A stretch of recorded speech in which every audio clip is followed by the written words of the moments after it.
From Wish TV and the All Indiana Podcast Network, this is the News 8 Daily 8 Podcast with Wish TV's Kylie Conway. A Wish TV News 8 update. Hi, I'm Kylie Conway, and this is your News 8 Daily 8 for Tuesday, August 15th. We have a wind shift coming out of the north, bringing clouds and a cool down. Our Storm Track 8 weather team says that temperatures are going to be about 10 degrees below normal for this time of year. A few afternoon showers are possible, but we will be dry for the most part, with highs reaching the mid-70s. Former President Donald Trump now faces a fourth indictment. This time, the charges in Georgia stem from efforts to overturn the 2020 election. According to the indictment, Trump and 18 others tried to illegally change the outcome of Trump's 2020 loss in the state. The indictment includes dozens of acts by the former president, including asking Georgia's Secretary of State to find enough votes to keep him in power. It also says Trump tried to persuade lawmakers to ignore the will of voters and appoint a new electoral college, electors. Trump is now charged with violating Georgia's racketeering law, called RICO. The Fulton County District Attorney says she's treating this case just like any other. Georgia, like every state, has laws that allow those who believe that results of an election are wrong, whether because of intentional wrongdoing or unintentional error, to challenge those results in our state courts. Two things were certain on all of this stuff. It felt so coordinated, right? But it also felt sloppy. And to me, that's probably a bad recipe for somebody that's in this position. Who you just heard from, that was Jeff Duncan, the former lieutenant governor of Georgia, a Republican. All 19 defendants have until noon next Friday to turn themselves in. The district attorney says she wants to try all of the defendants together within the next 6 months if a judge allows. Trump has denied any wrongdoing, and Trump is now asking for a wrongful death civil lawsuit against him to be put on hold as he faces the 4 criminal cases. The lawsuit is connected to the January 6th Capitol insurrection. The civil case accuses Trump of being responsible for the death of U.S. Capitol Police Officer Brian Sicknick. Sicknick died from a stroke in the line of duty after being hit in the face with chemical spray. Trump's legal team says the case would overlap with his federal indictment related to the 2020 election. His attorneys went on to say Trump would consider pleading the 5th in the wrongful death suit because of the possible overlap. The mayor of Indianapolis is laying out his next spending plan for the city. Joe Hogsett released his budget proposal last night during the city-county council meeting. It comes in at just more than $1.561 billion, the largest in Indianapolis history. The budget focuses heavily on public safety, community violence reduction, infrastructure, and neighborhoods. It funnels about $324 million to IMPD, up nearly 3.4% from last year. First-year salaries for recruits would also increase to $72,000. Funding for the Marion County Sheriff's Office would increase to just under $130 million. IFD would get more than $225 million.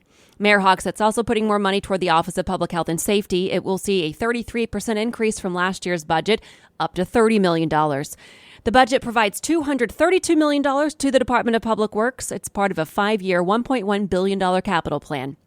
The budget will go up for a final vote in October after making its way through the committees. And Republican candidate for mayor Jefferson Shreve is responding to Mayor Hogsett's 2024 budget. He says there needs to be a larger investment in law enforcement. It's very important to me that we figure out how we fund the 300 additional officers that were funded and authorized earlier but not filled. I think that's important that we get that funding hardwired in the mix for the year ahead, and so I want to see that. I think we're way overdue to have dash cams in our squad cars and some of the other technology that's being proposed, because as we work in a human-constrained environment, policing environment and otherwise, we've got to bring the technology to bear. And so I think investments in that area are very important. Shreve unveiled his public safety plan last month. It includes hiring a full-time public safety director and anti-gun actions approved by the City County Council that cannot be enforced because of state law. And today, Hogsett's office says it will share specifics about plans for a city office of equity, belonging, and inclusion. The City County Council last night introduced the measure that would create it. The new entity would be part of the mayor's office and would include diversity, equity, and inclusion training for city employees, officials, and appointees. A representative from the Community Alliance of the Far East Side said the proposal is a step in the right direction. It's just good for everyone who is in a seat of power and who has the ability to make decisions to continue to educate themselves and stay abreast as to what the needs are within the community. The city says community groups will also have access to the training.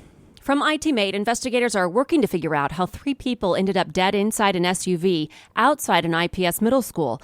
The scene is a parking lot at Jonathan Jennings School 109. Police say a 4th man in the SUV was alive but intoxicated. Medics took him to the hospital. We talked to a pastor of a church near the school. He says some of the students at the school are part of his congregation. It is affecting. It's affecting each and every family in this community. It's a diverse community, a diverse housing complex. But at this particular time, they're familiar with these type of things happening. They hear sirens, they see cars pull up all the time in these particular areas. Police have not released the names of the men or how they died. IMPD says it was not an act of violence.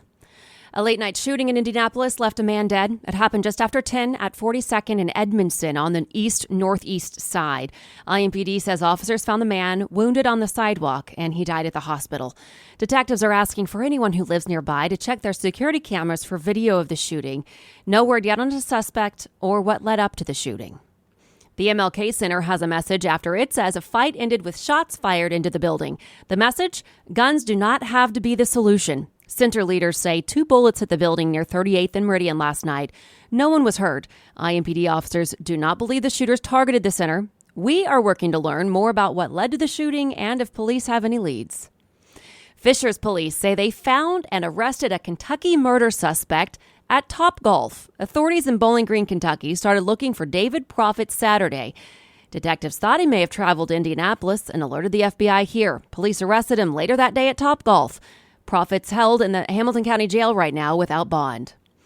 A judge has ordered the Noblesville school shooter to go to a residential treatment center. A Hamilton County Superior Court judge issued the order yesterday, calling the shooter a risk to the community.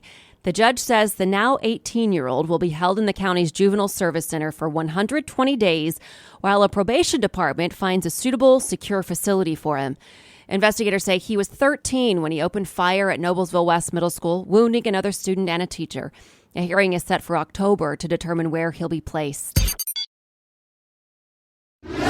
Another tiger cub at the Indianapolis Zoo has died. Helena was one of 3 Emmer tiger cubs born last May. The zoo says she died from the same liver defect that took her brothers last year. The zoo says in a Facebook post that it euthanized the cub after her condition rapidly deteriorated over the weekend. It went on to say that the tiger will be greatly missed by all our staff, volunteers, and visitors.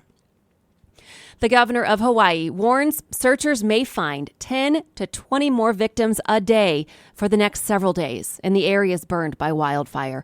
As of this morning, the count of those killed stands at 99, but Josh Green cautions the number will keep jumping. It's a tragedy beyond tragedies. We, of course, never expected to see this anywhere in America, but we're burdened by the circumstance of climate change and tragedy at the same time. That's why this fire occurred for the most part. We're going to get to the bottom of it, though. I'll tell everyone I've personally authorized a comprehensive review, so we have every answer going forward. The Coast Guard says it's working to curb environmental impacts of the fire. Indiana Task Force 1 has sent a search dog team and a structural specialist to help with the search, rescue, and recovery work. The Better Business Bureau is reminding people to do research before donating to the recovery efforts. It says online scammers are ready to take advantage of people's generosity. The agency says its first tip is to take extra steps to make sure the charity you're donating to is legitimate. The Bureau also suggests donating to organizations already on the ground. It says people should beware of red flags like requests for personal information or unusual payment methods. We put a list of approved agencies online. Just go to wishtv.com and look in the As Seen on Wish TV section of our website. Russian authorities say a gas station explosion killed 30 people, including 3 children, and injured dozens. It happened in Russia's southern republic late last night. According to the country's emergency ministry, a fire started at a car repair shop before spreading to a nearby gas station and exploding. The fire then spread nearly 600 yards. Russian officials have launched a criminal investigation into the cause of the explosion. Young environmental activists have won what they call a groundbreaking legal victory in Montana. A judge ruled the state violated its constitution by allowing fossil fuel development. It marks the first time a U.S. court has ruled against a government for violating a constitutional right based on climate change. The plaintiffs range in age from 5 to 22. They argued increasing carbon dioxide emissions are driving hotter temperatures, more drought and wildfires, which affects their physical and mental health. Experts say immediate impacts are not likely. Officials are already pledging to appeal the decision. Authorities in the Dominican Republic are launching an investigation into Tampa Bay Rays shortstop Wander Franco. It's over social media posts that allege Franco was in a relationship with a minor. It's the latest investigation into Franco after the MLB launched its own on Sunday. He'll be sidelined for at least the next 6 games after mutually agreeing with the team for him to be placed on the restricted list. The Rays say he'll be paid during his time away. It is the biggest doping scandal in sports history, including Barry Bonds. We determined what to take, when to take it. It was all based on circumventing the testing. And a new look inside steroid use in sports releases on Netflix today. Hall of Shame is the latest episode in the streaming service's Untold documentary series. The series creators say the episode features interviews with the head of the Balco lab and athletes suspected of using performance-enhancing drugs. The family made famous in the movie The Blind Side is now deeply divided. Former NFL player Michael Orr says the couple that took him in as a teenager lied to him. Orr has filed suit in Tennessee, accusing Sean and Leanne Toohey of lying to him for nearly 2 decades. Orr says the couple had him sign papers claiming they were adopting him, but that the documents made them conservators, not parents. Orr contends they used that power to enrich themselves. He wants a judge to end the conservatorship and order the Tooheys to pay him a fair share of the profits from his name and story. Longtime Colts great Peyton Manning has a new job, college professor. He's joining his alma mater, the University of Tennessee, in its communications department. The school says he'll join classes during the year as a featured expert. Manning graduated from Tennessee in 1997 with a degree in speech communication. And the Colts returned to practice today in front of fans after losing on the road in Buffalo. Practice runs from 9 to 10 this morning. Colt City is open from 8 to 11. And the lineup for the Colts kickoff concert just got stronger. Owner Jim Irsay says John Mellencamp will perform. The Seymour native joins an increasingly eclectic lineup that includes Stephen Stills, Ann Wilson, Peter Wolf, and magician Chris Angel. The show is September 8th, the Friday before the Colts' first game. Tickets are free, but you do have to claim one to go. And the new menus at Lucas Oil Stadium are out. The options vary by section. A new barbecue brisket sandwich and loaded foot-long hot dogs and burgers will be available at several stands around the stadium. Those in the suites can get monkey bread, sweet tea fried chicken, and a corn and edamame salad. And IU wants some fan input on upgrades to Memorial Stadium. School officials announced yesterday a partnership with Arizona-based Nations Group to lay out possible development plans. They say a large amount of IU athletic stakeholders will start receiving surveys tomorrow. It'll include questions regarding things like a reimagined concourse, upgraded concessions, and premium seating options. The stadium has undergone renovations in 2009 and 2018, costing a combined $86 million. And to business headlines, the major investment banking firm UBS is set to pay $1.4 billion in penalties for its role in the Great Recession. It's part of a settlement with the Justice Department and represents the last federal case against a Wall Street firm linked to the 2008 collapse. The DOJ said UBS lied to investors of securities backed by risky mortgages.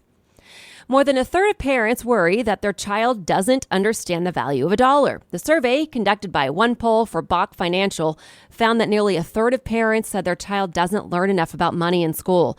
Respondents believe money habits begin to form at 15 years old. 84% said having a job in high school is important for teaching teens about financial responsibility.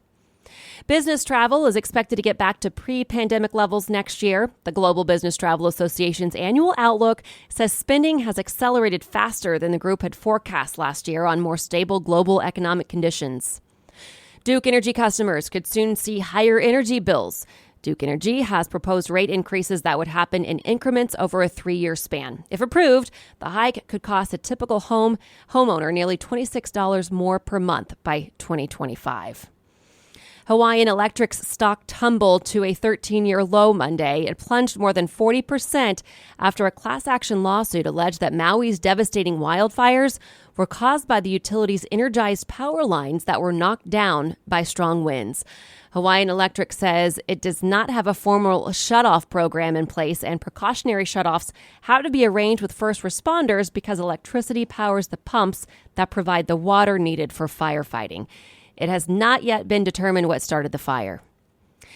There is a lot of confusion about pet care these days, apparently. A study conducted by OnePoll with Stella and Chewy's, the maker of raw and raw-inspired pet food, the survey found that nearly half of pet parents agreed that it can be hard to know how to best care for pets with all the different information available right now. Most know their pet has a set daily routine, especially dogs. This has been your News 8 Daily 8 for Wish TV. I'm Kylie Conway. Online at wishtv.com and like us on Facebook when you search Wish TV. This is the News 8 Daily 8 podcast with Wish TV's Kylie Conway. A Wish TV News 8 update on demand. For even more, on demand and on the go. Connect with Wish TV on Facebook at wishtv.com and on the free Wish TV mobile app. Thank you for listening, and be sure to like, subscribe, and follow this podcast for updates every weekday morning on the All Indiana Podcast Network and wherever you get your podcast.